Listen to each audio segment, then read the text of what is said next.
At this point, you will agree with me that Funke Akindele is exactly who she says she is. Funke Akindele now is the founder of Funke Akindele Network. Following her split with her husband, JJC Skills, who she was married to from 2016 until 2022, they used to own Scene One Production together. Lucky though, I'd be wondering, what happened to the dividends and all the things that comes with that, with Scene One Production? I mean, I want to believe they will have their lawyers involved and they know how to still continue, dividing the money that comes from that company. But yeah, she now owns her own production company. She's introduced us to that, and they gave us A Tribe Called Judah in December of 2023. Funke Akindele has shown us that she steadily owns the cinema in December. Did you know that it was actually Ayo Makun that used to release his movies in December? Then Funke Akindele came into the picture, and we are always actively just waiting for December, and not just December, we are also waiting for the PR that she will do, because the hype alone from the PR is what will have you rush to the cinema when the movie comes out. Now, a recent movie showing in cinema is currently the highest grossing movie on a weekend. Like, okay, the weekend it opened, it was released, right? I got to cinema. It was the highest the highest weekend opening, right? For that in the year 2024. And now, of all time, our record is to the 206 million in a weekend is what Everybody Loves Jenifa made. And imagine that we lived in a country where we had enough cinemas. Nigeria cinema we have very limited cinema spaces. We have very limited cinemas itself. So all of the producers, everybody putting movie out in this festive period have to bid for the same audience, bid for the same location, and hope for the best. And it is very obvious that Funke Akindele is just here and the rest are following. Now let's talk about Funke Akindele. That's why I'm actually doing this, because for like 4 consecutive years now, she has given us even when it was funny, 2022, 2023, when they were campaigning, she was trying to be deputy governor under the umbrella of PDP in Lagos State. That's where she's from. She's from Ikorodu, Lagos State, by the way. She was born on the 24th of October, 1977. She is currently 47 years old, right? She said that she was going to take a break from acting. And I feel like maybe following the defeat in 2023, she was just vexed. And she said, this movie I'm going to make, you people will now, I don't know. Because what would have happened if they had won that election and she had taken a pause from movies? We would not have gotten A Tribe Called Judah. And that movie, and name would not be in history as the highest grossing movie ever. The fastest movie in Nigeria to reach 1 billion. Because of course it's the highest. No movie has reached 1 billion. So she has so many titles thanks to A Tribe Called Judah. Highest grossing movie ever. Highest grossing director ever. First movie to reach 1 billion. Quickest movie to reach 1 billion. This one, that one. So if you are looking for the highest grossing movie in Nigeria now, Funke Akindele is like top 4. That's amazing.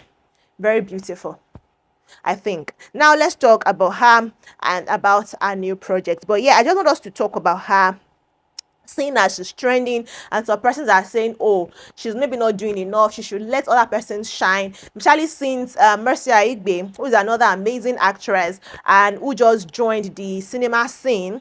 No, she just did not join, but she just joined the festive rush situation last year with Ada Omodadi that did well in the cinema. So I think she expected that this year would do the same, but she premiered the day after Funke Akindele, but she released a movie in the cinema the same day with Funke Akindele. People are like, that is the wrong choice ever. It's just like Wizkid said, when Wizkid wanted to release his album, people were actually pushing back their own album release, and they were very open about it. I'm pushing it back because our daddy wants to release. It is okay to recognize that some persons have more influence than the other person, but some other persons are saying Funke Akindele is not doing well enough. That Tonya Abraham had already written an open letter to her earlier in the year to say, okay, we know that we are all going to release Mercy Aigbe, and we know that all 3 women, we are going to release a movie. We are going to release movies in December. Let us support each other. You go to the cinema, you are carrying my placard on your head, you are selling popcorn to ask people to watch my movie. I am doing the same for you in a different location, asking people to watch your movie. Myself and Mercy Aigbe, you know, she said all of those amazing things that Funke decided not to listen to. Funke didn't even respond to it, you know.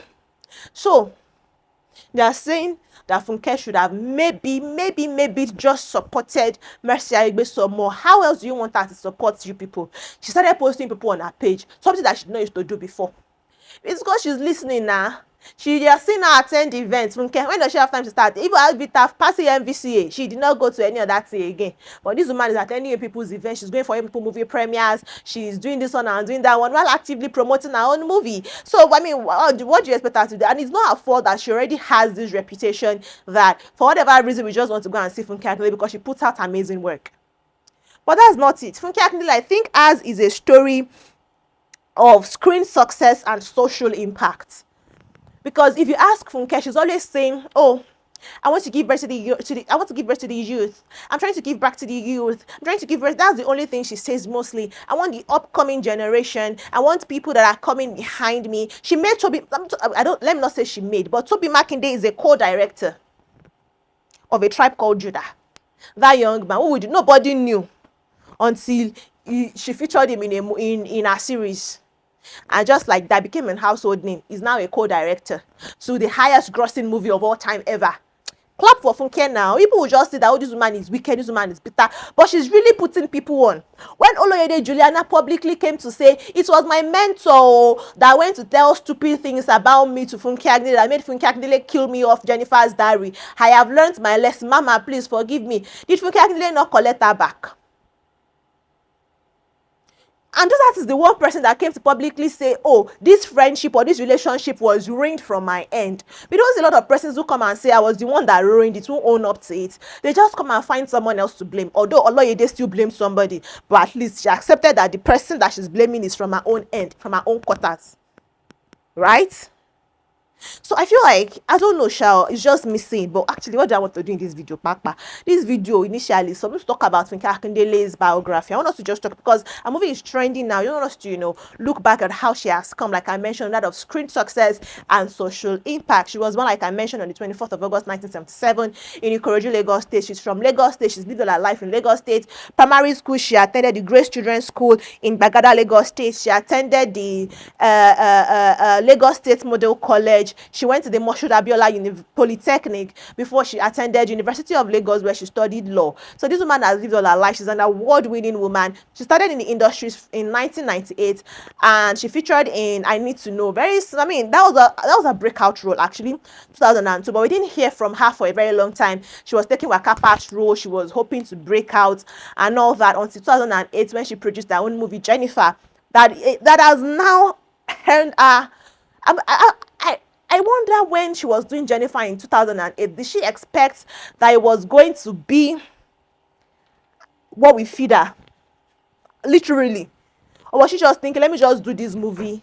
Did she see the effects that this movie will have in the society, that she was going to have a series that would be going on since 2015, going on 10 years now? We've had Jenifa's Diary. She's had Ayeto Road Sound, like a spin-off of Jenifa's Diary. We are now having Everybody Loves Jenifa, the movie that is set to break records already. I mean, the opening weekend already broke record. Was she thinking that would happen?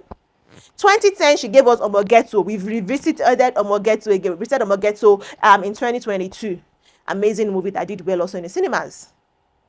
Right? So she's been doing well for herself. Now, in 2012, something happened to her.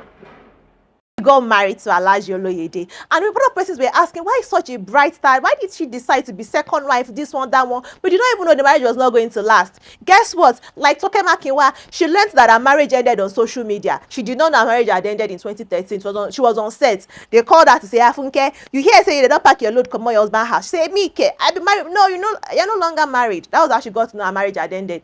So what did she do? That was also some of the things that helped her get to where she is currently. She used that adversity to her advantage. Before then, she was primarily in the Yoruba movie industry. You understand? So when that happened, she did not want to stay in the Southwest anymore. According to her in an interview she granted with Today, she said she no longer wanted to stay in the Southwest. What did she do? But she still wanted to act. She wanted to bury herself in work to get out of the whole situation. She moved to the East. Any role in the East, Funke Akindele said she was taking it. Any movie, any role, anything. That was when we got legendary. Hey, you know that clip now that on social media. Why are you running? Why? That was also the period we got because she was in the East. She was doing Igbo movies. She was doing English movies. You know, that was when she now literally made the switch to the East. She was doing movies in the East. She was traveling and all that. And that was when she now Biranle. Literally, that was when everything worked out for her. She got clarity on what she wanted to do. She started producing very amazing movies. She started doing very well for herself, and you can say that she's reaping the reward of that because like 3 years after she got married in 2016 to GBANKOGBI, in 2018 they welcomed twin boys, in 2022 the marriage ended, but she said that is not failure. She does not recognize any exhaustive biography of this woman, but I wanted us to also look at social commentary and things people are saying about her, especially given how she makes amazing movies all the time. And this supposed rivalry or competition between herself and Tony Abraham, and now they've included Mercy Aigbe in the mix. Mercy is crying. People are like, is this a result of bad choices or overestimation of oneself? Because you are here crying on social media, showing us your red eye when you were making your movie. You are like, why did you not release it before Funke or after her? But I feel like she was hoping that the same persons who saw Ada Omodadi and noticed her do amazing things, who saw the movie The Victim back then and said she does amazing things, we're also going to see this. We are still the same audience that are releasing this content for. If Tony Abraham recently just released her own movie also, it's still we the same audience. Granted, somebody's movie will do better than every other person. Somebody will get the award and the accolade for highest whatever for the year, but they also all can make money and reap the money they have invested. Because this is anyway, I'll leave the rest for you in the comment section. Let's talk about that. I feel like year in, year out, we come and say the same thing about these women. But I'll let you also talk about it again this year in the comment section. So I'll be waiting for you there. Thank you for watching this one. Subscribe to this channel if you have not subscribed. Importantly, I need you to subscribe to this channel. I need you to also click on the bell icon that will pop up after subscribing. That is what is going to let you know when we have new updates for you. I will see you in the next one. Cheers.